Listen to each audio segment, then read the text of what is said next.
Hi, I'm a mass shooting survivor. What comes to mind based on that introduction? Maybe that I have PTSD, or that I was shot and my physical wounds have healed, or that I simply want to take all of your guns away. And what if I told you I was shot on October 1st, 2017, at the Route 91 Harvest Music Festival? What comes to mind then? That I'm one of the lucky ones because I survived, or that I'm one of those people that just needs to be thankful to be alive. Well, those things that may come to mind don't define me either. The perception of who I am and the stereotypes many people associate other gun violence survivors and I with are derived from the traumatizing reality we live through, the shooting itself. But what about the rest of our lives? What about the many other pivotal moments that contributed to who we are today? Our likes, our dislikes, our passions, our hobbies. With that being said, let me reintroduce myself. Hi, my name is Karessa. I'm a Las Vegas native. I believe joy is deeper than happiness. I stress out about college exams and first dates like other 22-year-olds. My mom is my best friend, and French fries are my first true love.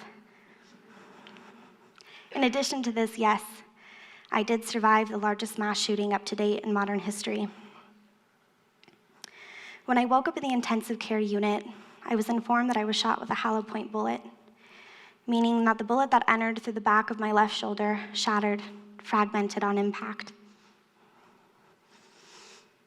My collarbone was broken, my shoulder was broken, my left lung had collapsed. I was told it was a miracle that I wasn't paralyzed as I had traces of bullet fragments in my spine. Throughout my recovery at the hospital and the weeks at home that followed, a variety of people told me things to expect from this point moving forward. The common reiterations were that I may need another surgery, which I had in November, that I would have to go to physical therapy, which I did for 6 months, that I should talk to a mental health counselor, which I still am, and that I may live with post-traumatic stress disorder, which I do.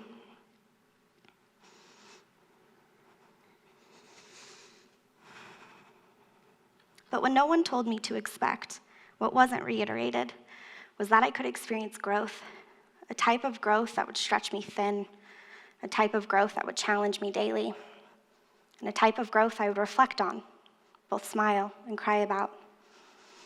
This type of growth being what some call PTG, post-traumatic growth. Now, it's not a new idea. It's something that has been researched and studied, but it's not something that's talked about in everyday conversations or in the media.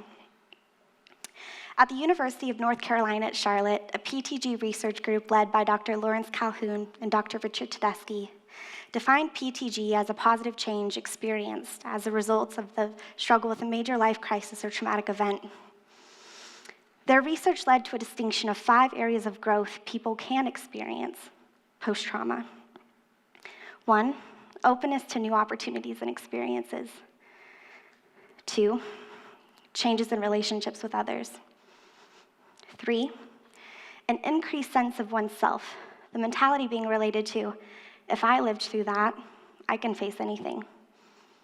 4, a greater appreciation for life in general.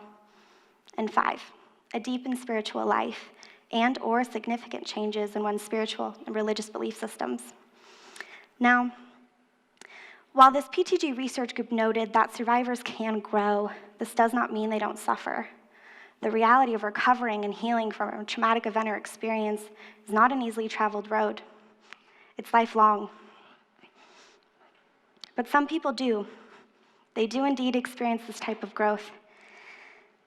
And a lot of other people experience types of growth that haven't been put under a research lens.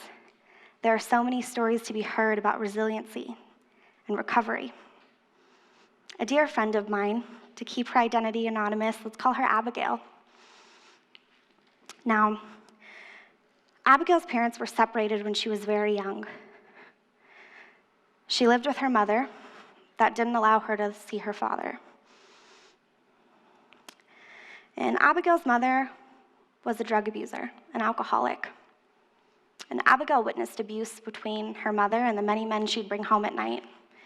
She'd oftentimes find her mom passed out and throw up that smelled like alcohol, kitchen cabinets empty without food, and she had 2 pairs of clothes in her closet that she'd get made fun of for wearing to school over and over again. Eventually, they were homeless. At 14, Abigail was sent to live with a variety of other family members. She has no recollection of stability as a child, but her dream was to be a mother, the mother that she didn't have. And Abigail ended up doing just that. She lives a happy and comfortable life. She's raised her children to be close and dependable. She prides herself in the fact that her children can call her, rely on her, anytime they need her. She told me she remembers writing and praying a lot. That was her way of coping. She remembers only having herself and God growing up. She made promises to herself to never give up, and she didn't. Another person that comes to mind when I think of post-traumatic growth is Andrew Bennett. Andrew Bennett's sister, Lindsay, was killed by a drunk driver during his freshman year of high school. A few months later, when Andrew returned to school, he said he found himself staring at the wall in class, struggling to find meaning to anything he was now doing. But later that year, Andrew was offered an opportunity by a local police department to talk to other high schoolers about the real-life consequences of impaired driving. He said yes. 9 years later, he's now the public information officer for the Nevada Office of Traffic Safety. Andrew says that since that day, he hasn't looked back. He yearns for the day that we reach 0 fatalities on Nevada's roadways so that other families don't have to experience what his did. But until then, he feels that he has work to do. He's doing it. I've been inspired by people like this. I've had a few pretty cool mentors in my life, and I've had conversations with other gun violence survivors. So I made that choice too. The choice that Abigail and Andrew both made, to keep moving forward on the days that were hard, on the days that they were hurting. Shortly after coming home from the hospital, I told my family and my loved ones that moving forward, I wanted to call the events that took place on October 1st the life change. Not the shooting, not the massacre, not the tragedy. Now, while October 1st was exactly those things I had just listed, I had to reframe what had happened for myself and my healing. I gave myself permission to separate that evening as a moment in my past, rather than it being the only moment that was pivotal enough for people to reference me by.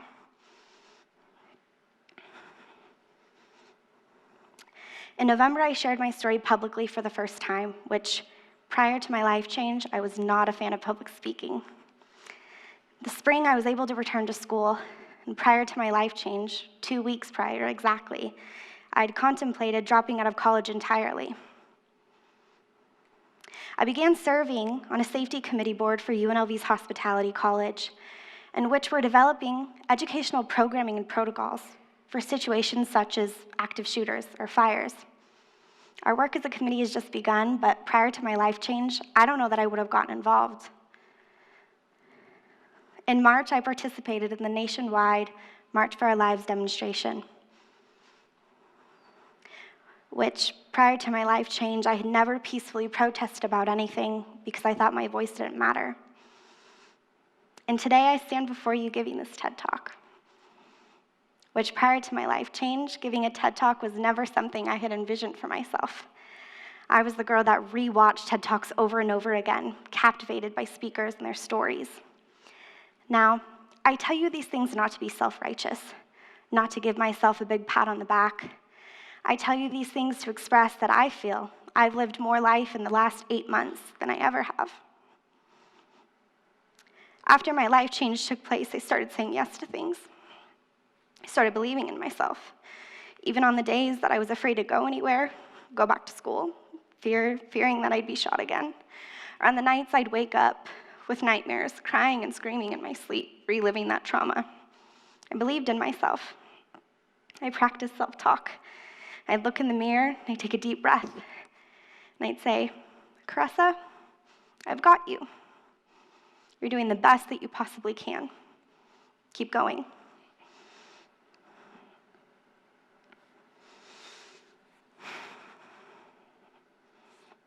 I believed in the possibility of not only bouncing back, but bouncing higher. And what I mean by this is, I was watching a video of Dr. Sonia Lyubomirsky, author of The How of Happiness, talking about post-traumatic growth and how survivors typically respond in 3 ways. She demonstrated this using her hands. 1, people experience the low, and they stay there. 2, people experience the low, and they rise back up to the level they were at before. And 3, people experience the low, and then they exceed the level they were at before. Post-traumatic growth. This third experience being what I call the checkmark. Now, while some of you may be thinking that this checkmark growth I speak of looks like this, in actuality, it has looked a lot like this for me. I've taken a few pit stops along the way up, and I know I'll continue to do that for the rest of my life. I like this crazy-looking checkmark better because these additional lows helped me appreciate the highs even more. And while I understand fully what a traumatic event can do to one's physical, emotional, and mental well-being, in my heart of hearts, I believe we get a say. We get a say in how we stay low, bounce back, or bounce higher, like check marks. It's up to you, and only you. No one else can tell you how to heal, when to stop hurting, and how to live your life moving forward. Only you do. So if you're the person in the audience today that has experienced trauma and you feel stuck, listen, friends, you get to win at your own life. Not your crappy experiences or the people that inflicted trauma on you. And if you're the person in the audience that hasn't personally experienced trauma, but you're close to someone who has, encourage them, support them. Let them know that this fight that they're fighting, they're not fighting alone.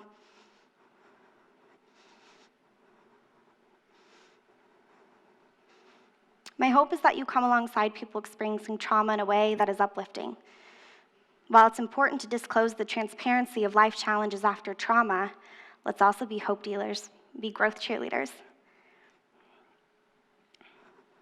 Have conversations with people recovering from trauma. Talk to them, tell them you're proud of them for the growth that they have made, for the small steps they have taken. Or, if they're thriving, talk to them about those 5 research-defined areas of growth. Because sometimes people recovering don't even recognize it. Don't put people in boxes made out of walls built with the new challenges and fears and triggers they now face. Don't treat them like their trauma defines them, like it's already won. If I stop trying, if I don't go in public on the days that I'm scared, if I stop having hard conversations with my counselor, stop living my life as wholesomely as I can, I let the murderer that shot me and hundreds of others win. I'm not going to let him do that. And if Abigail hadn't have chosen more for her life and became the mother that she always dreamed of, if she didn't break that cycle of addiction, where would she be now? And if Andrew hadn't have said yes to that opportunity with the police department, who knows if the trajectory of his life would have shifted at such a young age, if he would have been able to help as many people as he has in his career. Trauma isn't something that anyone wants for their life, but we don't have to let it win. Trauma changes people, but it doesn't define people. Just like Abigail likes to be known as Abigail, not just the girl that was homeless. And Andrew likes to be known as Andrew, not just the boy that struggled to find meaning. And just like I like to be known as Karessa, not just the girl that was shot. Thank you.